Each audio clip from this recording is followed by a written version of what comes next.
Dear students, अस्सलाम वालेकुम रहमतुल्लाहि व बरकातुहू। मैं हूं आपका टीचर मोहम्मद एजाज अहमद। आज से मैं आपको 9th क्लास की मैथ के कुछ अहम मुख्तसर सवाल करवाने लगा हूं। तो शुरुआत करते हैं कालब से, मैट्रिसेस से। आपके पास यहां पर दो कालब दिए गए हैं और ये मसावी कालब हैं, इक्वल मैट्रिसेस हैं। आप जानते हैं कि जो मसावी कालब होते हैं, इक्वल मैट्रिसेस होती हैं, उनकी कोरस्पॉन्डिंग एंट्रीज, उनके मुतनाज़िर अरकान आपस में बराबर होते हैं। यहाँ मुतनाज़िर अरकान में अगर देखा जाए तो a प्लस सी जो है इस कॉलम में से, इस मैट्रिक्स में से, और वो 0 के इक्वल होगा दूसरी मैट्रिक्स में। a प्लस 2b -7 के इक्वल होगा, c -1 3 के इक्वल होगा, और 4d -6 2d के इक्वल होगा। इन चारों को आपने इक्वेशंस का नाम दे देना है। ये इक्वेशन नंबर 1, ये इक्वेशन नंबर 2, इक्वेशन नंबर 3 और ये इक्वेशन नंबर 4 हो गई। आपके पास 4 इक्वेशंस बन गई। इन चारों को सॉल्व करते हुए आपने a, b, c और d की वैल्यूज़ फाइंड करनी है। पहली इक्वेशन को अगर देखें तो इसमें a प्लस सी यूज़ हो रहा है, तो a भी अननोन है, c भी अननोन है, तो यहाँ हम कोई भी वैल्यू फाइंड नहीं कर सकते क्योंकि इन दोनों में से कोई भी वैल्यू हमें पता नहीं है। अगर हम किसी तरीके से इन दोनों में से कोई एक वैल्यू फाइंड कर लें तो फिर दूसरी वैल्यू भी आसानी से फाइंड की जा सकती है। इस तरीके से इक्वेशन नंबर 2 में देखें तो उसमें भी a और b दोनों अननोन वेरिएबल्स हैं, तो यहाँ से भी आप कोई भी वैल्यू फाइंड नहीं कर सकते। इक्वेशन नंबर 3 में अगर आप देखें तो यहाँ पर सिर्फ ओनली c इज़ यूज्ड, सिर्फ c इस्तेमाल हुआ है। तो यहाँ हम अगर इक्वेशन 3 को सॉल्व करें, सॉल्विंग इक्वेशन 3, तो हमारे पास c की वैल्यू निकल आएगी। तो c -1 इज इक्वल टू 3 है। -1 को जब इक्वेशन के दूसरी साइड पर ले जाएंगे तो उधर जाकर +1 हो जाएगा। तो c की वैल्यू हमारे पास आ गई 4। अब ये c की वैल्यू अगर हम इक्वेशन नंबर 1 में पुट करें तो उससे हम a की वैल्यू फाइंड कर सकते हैं, पुटिंग इन इक्वेशन 1। अब a plus C is equal to 0, ये हमारे पास इक्वेशन 1 है। तो यहाँ c की जगह पर उसकी वैल्यू पुट हो गई 4 इज इक्वल टू 0। अब ये 4 इस साइड पर प्लस का है, जब इसको इक्वेशन के दूसरी साइड पर ले जाएंगे तो उधर जाकर -4 हो जाएगा। 0 -4 हो गया तो a की वैल्यू हमारे पास -4 आ गई। अब ये a की वैल्यू जो हमने निकाल ली, इसको हम इक्वेशन नंबर 2 में पुट करें तो वहाँ पर से हम b की वैल्यू फाइंड कर सकते हैं। तो पुटिंग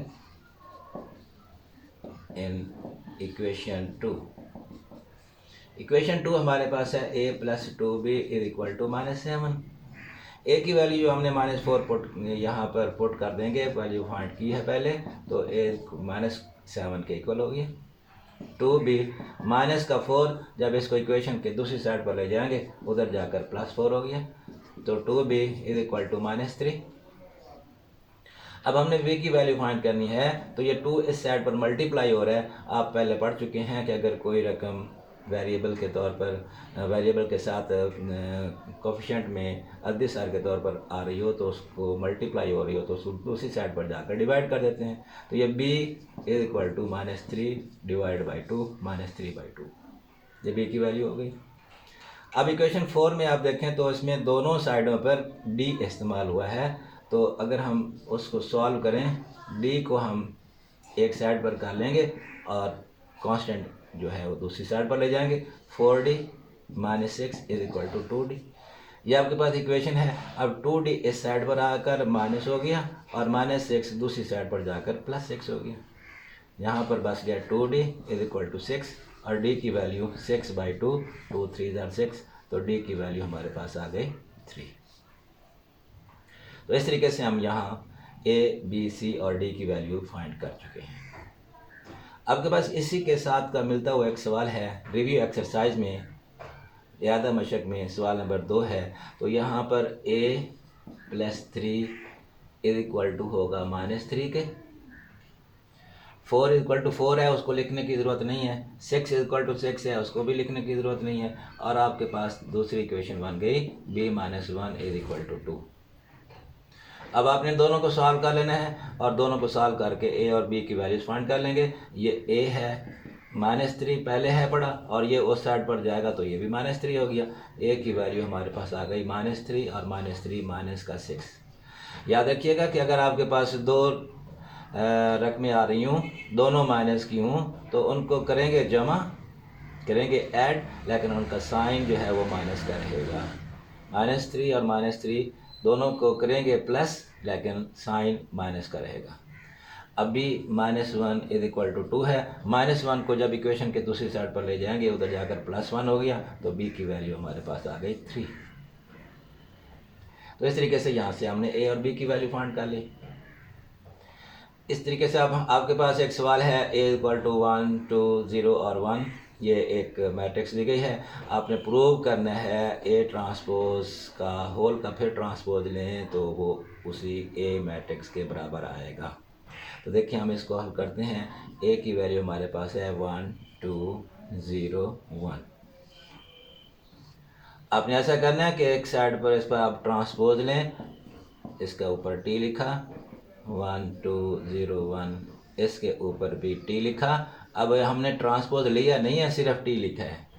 अब ट्रांसपोज लेंगे तो ट्रांसपोज में हम क्या करते हैं, रोज़ को कॉलम में या कॉलम को रोज़ में चेंज कर देते हैं। तो ये 1 और 2 ये रो है, तो ये 1 और 2 कॉलम बन गया। 0 और 1 रो है, तो 0 और 1 कॉलम बन गया। ये हमारा एक ट्रांसपोज हो गया। ए टी हमारे पास आ गया 1 0 2 1। अब इसका दोबारा ट्रांसपोज टी लिखें, इधर भी टी लिखें। जब हम इसका दोबारा ट्रांसपोज लेंगे तो फिर हम रोज़ और कॉलम को दोबारा इंटरचेंज करेंगे। ये 1 और 0 इधर हो गया, ये 2 और 1 यहाँ पर आ गया। आपने चेंज किया, तो चेंज करने के बाद ये जब डबल ट्रांसपोज ले लिया तो हमारे पास वही ए मैट्रिक्स की इक्वल आ गया। तो A transpose whole transpose is equal to A. ये आपका 1.2 तक का कुछ 2-3 इम्पोर्टेंट सवाल थे, शॉर्ट सवाल में थे, ये मैंने आपको करवा दिए हैं। अब नेक्स्ट इंशाल्लाह अगले लेक्चर में मिलते हैं।